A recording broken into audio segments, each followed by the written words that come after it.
तुम्हें मुझसे प्यार कभी था ही नहीं, पर मुझे इस बात को समझने में बहुत वक्त लग गया। शायद तुम्हें इस सब से कोई फर्क नहीं पड़ा होगा, पर तुम्हारे इस खेल में मेरा दिल टूट गया। कभी कभी सोचता हूं मैंने तुम्हारा क्या बिगाड़ा था जो तुमने मेरे साथ ऐसा किया।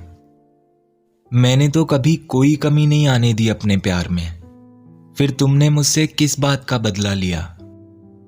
कितनी तमन्ना थी मुझे तुम्हें पाने की, और जब पा लिया तो बिछड़ने का वक्त भी कितनी जल्दी आ गया। तुमने जितने वादे किए थे मुझसे वो सब झूठे थे, और मैं पता नहीं कैसे तुम्हारी मीठी बातों में आ गया। मैं हमेशा तुम्हारे बारे में ही सोचता रहता था, पर तुमने मेरे बारे में एक बार भी नहीं सोचा।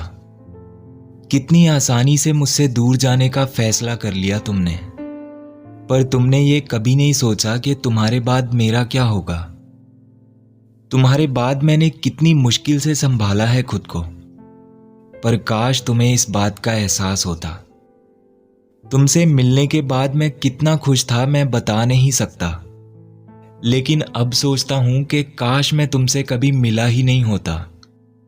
काश मुझे तुमसे प्यार कभी होता ही नहीं, तो शायद आज मुझे इतना दर्द ना हो रहा होता।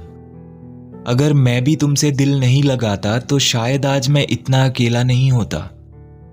मैंने जितना तुमसे प्यार किया है उतना आज तक किसी से नहीं किया, पर अब मेरी इन बातों का शायद कोई मतलब नहीं, क्योंकि तुम्हारा प्यार प्यार नहीं बस टाइम पास था।